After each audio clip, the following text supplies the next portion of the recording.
What's up YouTube? My name is Jesus with Boujee Mobile Detailing located in Orange County, and today I'm going to take you through the process that I use in a maintenance detail for a Honda. Doing the carpeting. So first step, I take out the carpets out of the car. I give them a quick blow with the tornado gun. This just makes vacuuming way easier. It loosens everything up, and most of the time the carpet already looks like it's vacuumed. So when I actually do go over with the vacuum, it leaves it looking amazing. So once I'm done with the carpet, I open up the car, and you see all that dust around the plastics and stuff like that. I just blow it up. So how long will this job take? It should take around, hopefully, like an hour and a half, an hour 45. That's usually how long I take for maintenance details, just because even though it's something basic like a wipe down or a regular wash, I don't really like calling it basic because I'm really getting in the details, getting thorough with it, making sure I'm not just wiping down the dash, the general areas. I'm getting every single part of the interior, and on the outside, I'm making sure I'm pre-soaking, making sure I'm getting detailed with the wheels. A multi-step method to make sure it's getting a safe wash, and it comes out amazing. So all those basic, it's not really that basic.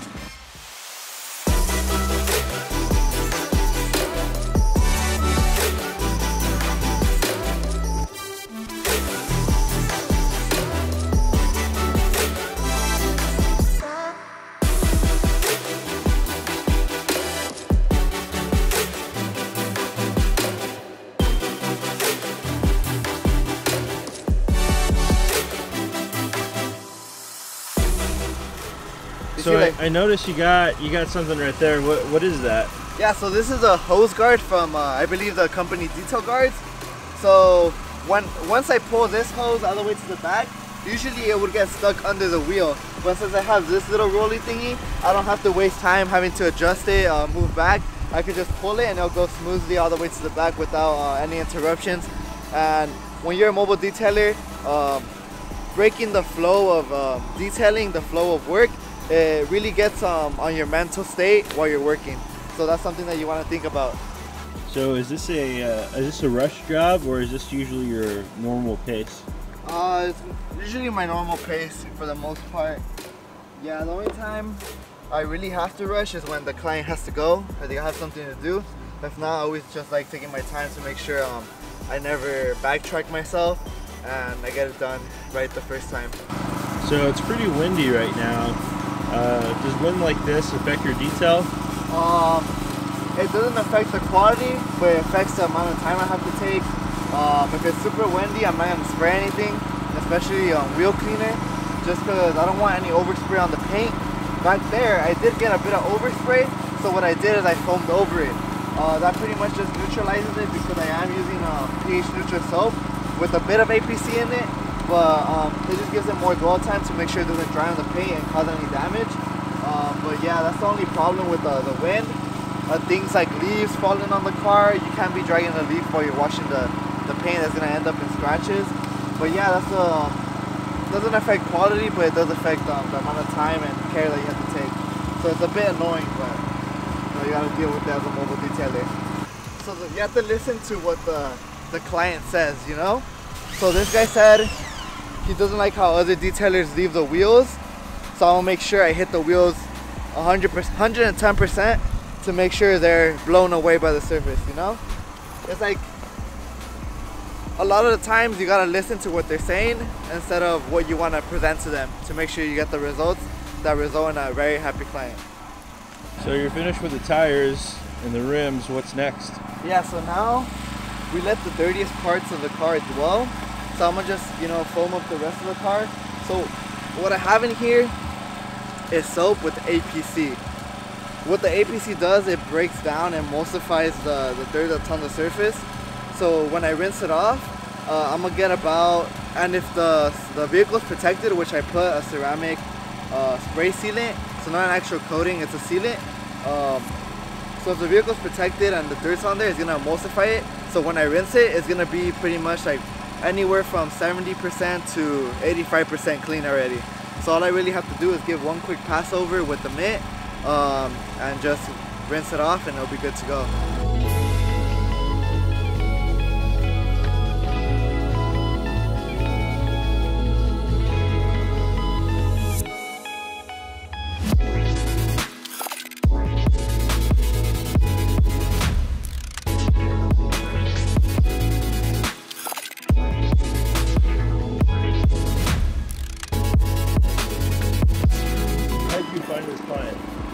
I found him through Instagram. I'm pretty sure a key thing when you're promoting on Instagram is you want people to reshare your stuff. That's how you really get exposure. Because if you're always posting to the same followers, you're not really expanding. Although you are doing work to gain them back as a client, the key part is for them to reshare your work so that their followers see it, and then someone else's followers see it. So when you're really pushing Instagram, you gotta focus on other people sharing your work and expanding your reach pretty much. So I'm pretty sure he found me through a reshare of someone else's car that I did, and I did his car about a year ago. I gave it a quick one-step polish, and I sealed it with a ceramic spray sealant. And well, yeah, that's pretty much how I found him. I'm pretty sure he found me through Instagram. How's winter been? Has it been what you expected? It's better than last year. So last year was really slow, and I had other personal things going on last year around the winter time, so it wasn't as busy as it has been this winter. It's not as consistent as summer where it's like grind every single day, but I'm still keeping pretty busy. It'll be like 2 weeks of work, but the thing that sucks about winter is that you have those weeks where it just rains, so obviously you're out the whole week, but it hasn't been too bad. My goal for 2022 is pretty much to systematize myself like a big corporation, have a bunch of system of operations to the point where I could leave if I needed to and just put someone in and they could jump in and handle things without me being there, and it won't be too hard. Yeah, that's the goal for 2022. Studying big corporations and using things that they do in my own business to become more out there and get more clients and do better work. So what's the update on the detail? What's next? So now I'm gonna do a rinseless wash. So pretty much what that means is that I don't have to foam it up again and then rinse it off after I'm done hand washing it. So this is a hand wash process to pick up any dirt that the pre-soak didn't get. But as you can see, the car is already pretty clean, but this is gonna pick up anything that I didn't get. And right after I wash it, I could just go straight into drying instead of having to rinse. So a lot of people think when they hear rinseless is that you don't rinse the car before. That's not what it means. It means that you don't have to rinse the car after. So in my opinion, rinseless washes are the safest washes out there. So that's what I'm about to do right now. And how much did you charge for this detail? So this detail is just a basic maintenance. So I'm charging him 80 bucks. So nothing too crazy. Usually the reason he got that pricing is since he's gotten the car detailed before, I do things in place so that it's easier to detail the next time I come. So even if it's been a year, the car is not crazy dirty on the inside or outside, so it's not a lot of work.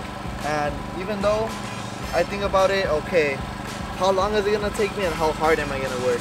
So this is gonna take me average time, and it's not gonna be as hard as if it was a first time customer. So they get, although they don't get the cheapest maintenance pricing that I offer, they still get a cheap price.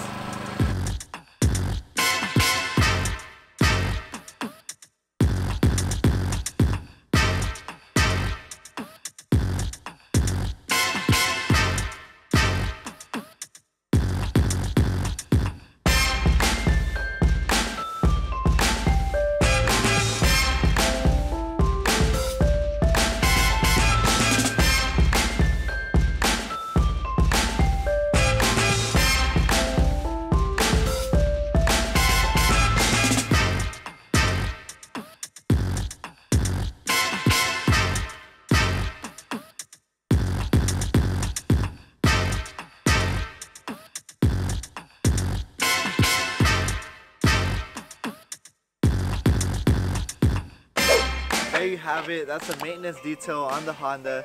If you want to follow me on my detailing journey, you can follow me on Instagram, Boujee_details_OC. I'm gonna have a YouTube soon, but if you want to see more detailing content, make sure you subscribe and like.